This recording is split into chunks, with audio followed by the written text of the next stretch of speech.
Hello everyone and welcome to another draft from Milo. This is for round 2 of the So You Think You Can Cast competition, sponsored by the MTGNoob.com. Alright, first pack, I think it's a very clear pick that we'll be taking the Primordial Hydra. That card is a sick stack of business. Even if you cast it on turn 4 for 2, it's pretty good, hoping to get that Farseek back. And then we get past a Pacifism, a Rancor, and a Sleep. We're in green already, so I guess that means it is Rancorific for us. We'll be taking that Rancor. I also want to note that I'm not recording the audio while I am playing the draft. I'm recording it in post, because when I draft, I'm not that interesting. I'm just dead silent and awkward. But now you get the full Milo charm. That's for you. That's for you, baby. Alright, I'm also going to dedicate this draft to all the fine people that voted me through in round 1. We did it, guys. We did it together. Remember that. Alright, so we took a Sentinel Spider in that pack. I think that is pretty straightforward. Here our choices are the Rummaging Goblin, the Mind Rot, the Rise from the Grave, the Green Ring, or the Tormented Soul. Tormented Soul is definitely the best card in the pack, and it goes great with the Rancor, so we're going to take it. And I don't mind green-black as a color combination in this format. I like green with every single color, so it's pretty good. I wouldn't necessarily call green the best color in the set. I mean, it might be, but I just think that it pairs well with everything. With like the stall effects and the tempo control of blue, as well as the ground and pound of white, and the aggro red green is really good, and with black, it's got a lot of deep finishers. Okay, so now we have a Prey Upon, a Fairy Invaders, and an Encrust and Evolving Wilds. So Prey Upon is just clearly the best card in the pack. Again, another Tormented Soul is pretty good, because then we know we can solidify ourselves in that sort of, I guess, that sort of deck idea. So now we have an Aven Squire and a Windrake and a Vassal Gorger. Now, Vassal Gorger is not going to make the cut. The set is too good for Vassal Gorger to make the cut. If I ended up playing mono green, then maybe, but I would highly doubt that a Vassal Gorger would make the deck. And this set is so deep in playables that you can afford to keep yourself open constantly in pack 1. Like, I haven't really picked my second color yet. Like, I have the Tormented Souls, and that's really what I want to be able to do. But if I don't see good black cards, I don't have to go black. And if I open, like, a Sublime Archangel, or a Jace, or a Chandra, or something of that nature, then I could go into one of these other colors. Water Courser is just the best card in the pack, so I'll take it.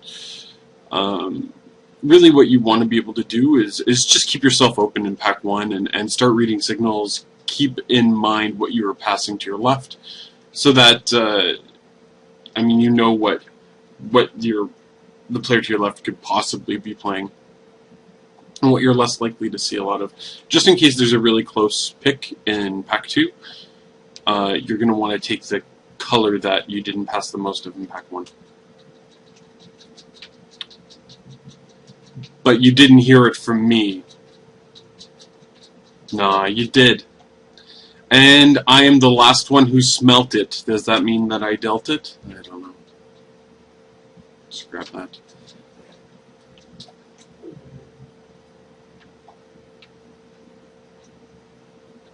Another interesting fact about this draft, I drafted in my underwear. Okay, now we have a Yeva's Nature's Herald and a Rancor. So a second Rancor would be the sick business, but the Yeva Nature's Herald is a rare, and it's also pretty good. I hate passing that Rancor, but the Nature's Herald is just so good. Arbor Elf is a must draft card. It's the best green common in the set. Really? Yeah. I would say that it's better than Prey Upon or Center Courser. Arbor Elf like, it's definitely the card you need.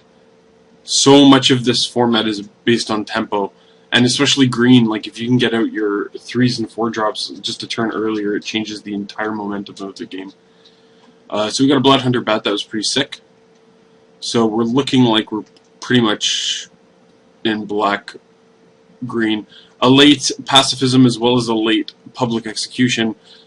And there's still the rare in the pack, so unless there was a foiled rare, or I don't know, what have gone. So a Bloodhunter bat and a Vampire Nighthawk. What's that, 4th pick in pack 2? Black's open. That was a very nice card to see. Very excited about that.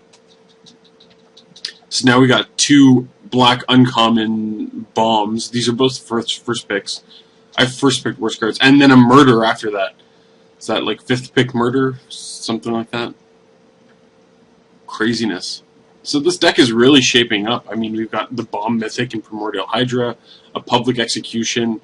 You know, when you want to kill a creature, but then you also want to send a message. That's what Public Execution's for. And we've got a Liliana's Shade. That's never... I mean, it's not a bad card. And it helps us fetch some lands, which we are going to need because we have a few high drops like the Spider and the Public Execution. So I'm thinking that if we go this ramp route, if we get like another Arbor Elf and maybe a Farseek, we can play that Ranger's Path 2 and just go insane, getting all the mana out of our deck. Alright, we got a Yavis Force Mage, always a playable card. Definitely a fine 3-drop. Even just going Tormented Soul, something, Yavis Force Mage, just to deal extra 2 damage, it's fine. Take a Gorger here because there's really nothing else for us, and if we're going to play the Ranger's Path, we might play the Gorger. We got a Pillified Ox, a Mind Sculpt, or a Kraken Hatchling. I'm not going to play Distant Tomb. I have too many playables to even consider it. And Mind Sculpt, might as well hate that deck, although I've never played against that deck, and I've seen somebody play it once and they just got crushed, so maybe it's not worth hating. Ravenous Rats, definitely a 2-drop, and it usually gets them to discard something kind of interesting. Late game, even, it's a good card. It's like a 2-drop that you don't mind playing on turn 2 just to throw a guy out there. And then also if you top deck it and your opponent has, once again I'm the last one to smelt it. That's weird. I guess it really does mean that I don't. But yeah, this deck is looking great. Like, I got lots of murdering things. Arbor Elf, Prey Upon, Tormented Souls, the Rancor, Yavis Nature's Herald. Yeva Nature's Herald. Ugh. If you're gonna say it, Miles, say it right. Stupid dummy.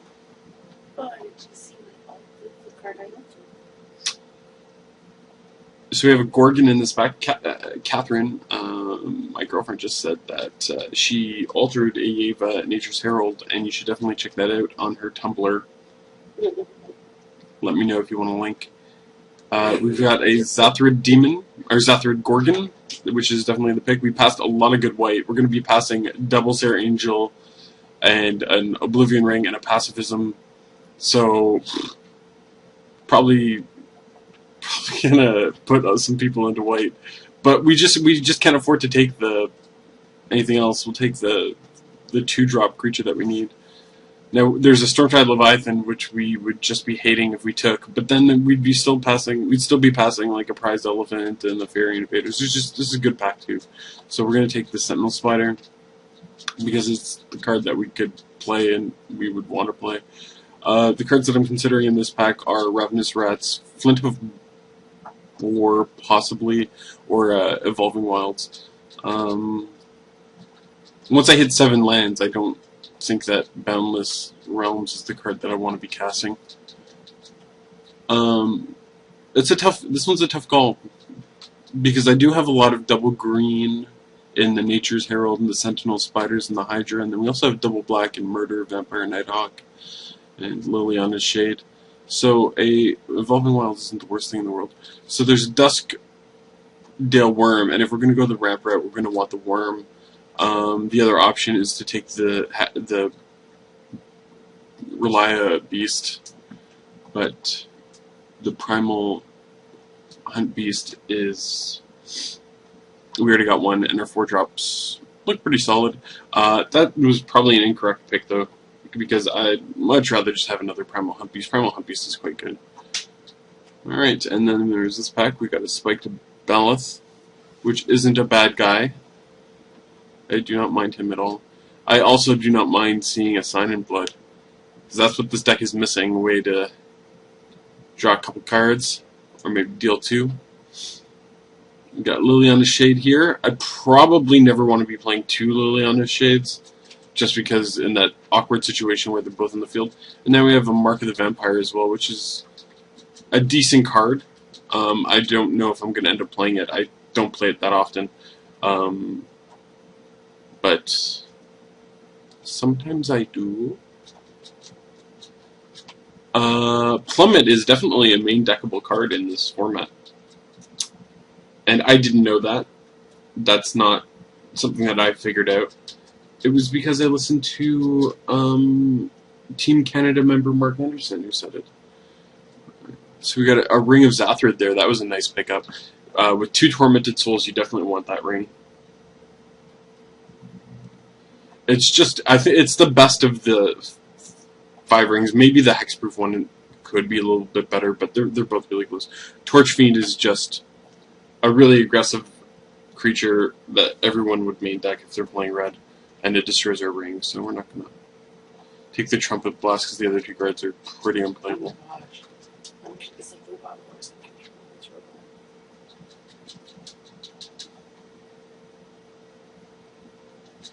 While I do the commentary, Catherine is playing Lego Batman 2, and she's in a giant hamburger robot. The game looks pretty good, I think. I think it's pretty solid. But let's take a quick look at this game that we're playing here. Green-black, huh? Am I right? You guys. Do you think I'm right? I don't know. I really don't know. Please tell me if I'm right. Alright, so we got the Bloodthirn Vampire and the Mind Rot. We already got one Mind Rot. I don't know. If we take the Bloodthirn Vampire, we have, like... We have a card that we can board in against Switcheroo or something.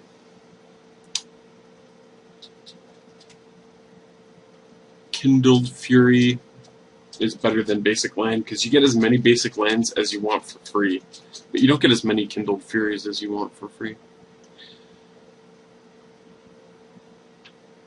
So that's our draft now. It's time to build this bad Mama Jama. Alright, look at that. Green 1-drops, got some 2-drops, main deck Plummet. You have his Force Mage, Primal Hunt Beast, Ranger's Path. We got a Yiva's Nature's Herald.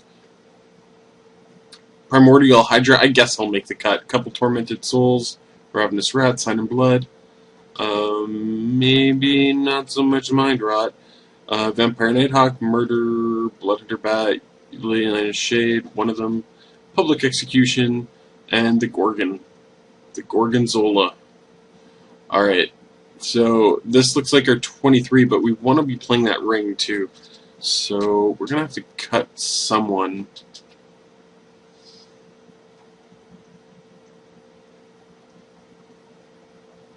I put my cursor there, but don't let that fool you. I was never considering it. It was just where my cursor landed.